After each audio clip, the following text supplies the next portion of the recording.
Ces trous magnifiquement géants dans nos routes qui nous font payer des centaines de dollars dans des réparations pour nos voitures. D'où viennent-ils? Est-il possible de les réparer? Ayant ces questionnements en tête, j'ai décidé de mener ma petite enquête au cours de laquelle j'ai fait la rencontre de 2 experts en la matière qui m'en ont appris un peu plus sur le sujet. Les nids de poules sont souvent formés par l'asphalte qui a commencé par fissurer. Ensuite, surtout l'hiver, suite à un redoux, vous avez de l'eau qui va pénétrer à l'intérieur des crevasses et sous l'effet du gel très vif la nuit, vont gonfler et par la suite, le trafic va passer dessus et va casser à ce moment-là, va vraiment fracturer l'asphalte et c'est parti, on commence à avoir un nid de poule qui se forme. La moins bonne dans la perspective des choses, c'est que, par exemple, un enrobé aurait été mal compacté au chantier ou il y aurait eu, par exemple, des particules qui étaient plus froides au moment de la pose d'un nouveau pavage. Et puis ce pavage-là, en fait, s'arrache avec les cycles de gel-dégel. La plupart du temps, quand quelqu'un voit qu'il y a un gros nid de poule, pour l'éviter, ils vont souvent freiner et arrêter complètement tout le trafic qui suit derrière. À ce moment-là, c'est peut-être pas la meilleure chose à faire, mais que voulez-vous, on veut pas briser notre véhicule, fait qu'on fait des fois des mauvais choix. Et puis, ça a un impact environnemental et aussi commercial, économique, en fait, sur les individus.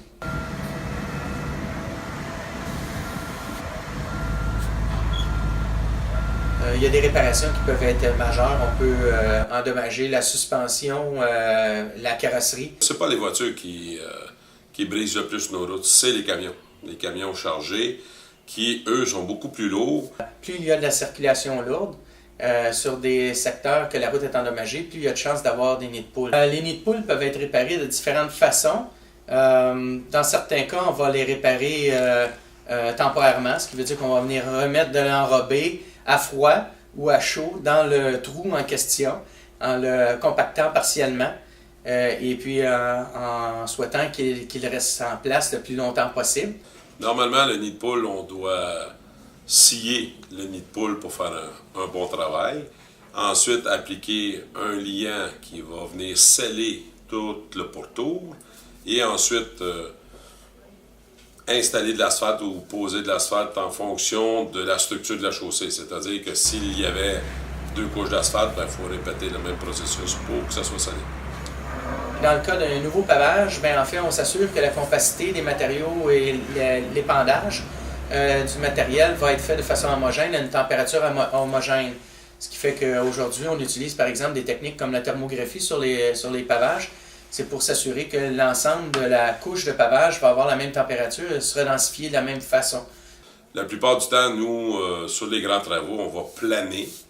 S'il y a encore des nids de poule, on fait une couche de correction en grandeur, puis on remet un pavage neuf par-dessus. On ne s'est pas attaqué encore assez à la fondation granulaire qui est sous-jacente au pavage. Ce qui fait qu'à quelque part au Québec, on a de plus en plus de cycles de gel et dégel. C'est sûr que l'été, c'est plus propice à la réparation parce qu'on peut le faire avec de l'asphalte chaude qui va durer beaucoup plus longtemps. C'est toujours souhaitable de les faire un coup que le dégel est terminé, quand on n'a plus de cycle de gel-dégel. Par contre, ça peut être fait à l'année. L'hiver, ça se fait, mais à ce moment-là, on va surtout utiliser un asphalte qu'on dit un asphalte froide. Une sorte d'asphalte qu'on achète souvent en sac là, pour colmater. Alors à ce moment-là, c'est une solution temporaire. Il faut savoir que le pavage, c'est pas éternel. Ça a une durée de vie, comme toute chose. On parle entre 15 et 20 ans, et ça dépend du trafic. Donc, si ça fait entre 15 et 20 ans que la route n'a pas été réparée ou refaite à neuf et qu'il y a beaucoup de trafic, ben là, vous êtes dans la meilleure situation pour avoir des nids de poules.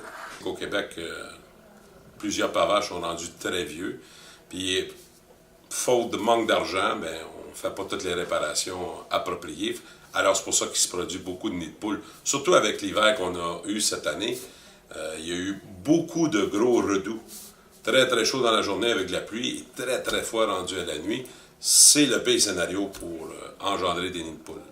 On ne fait pas suffisamment d'entretien préventif.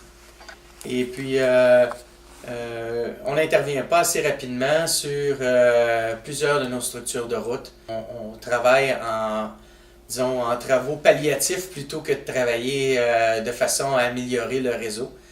Dans certains cas, on gère mal les routes. Et puis, vient un moment où le besoin dépasse amplement la capacité des payeurs de taxes à entretenir les routes. Présentement, le ministère fait tout en son pouvoir pour essayer d'améliorer le réseau routier en étant très, très strict sur les travaux. Puis c'est ce qu'on trouve particulièrement correct, sauf que ça en prend plus d'argent, plus de projets, mais c'est toujours l'argent qui nous limite. Ça prend de l'argent neuf, il faut réparer nos routes absolument.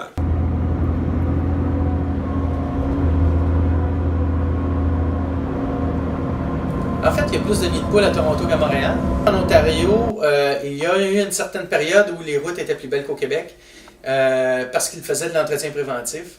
Ils ont eu les mêmes problèmes budgétaires qu'on a eu au Québec et puis les routes ont commencé à se détériorer parce qu'ils ont sous-investi dans le réseau routier. Les États-Unis, ils ont un processus où les postes de péage, tout l'argent qui est collecté est administré non pas par l'État, mais bien par des administrateurs qui remettent l'argent sur les routes, moins l'administration. Les États-Unis, ils ont des problèmes, des plans en fait d'entretien quinquennal.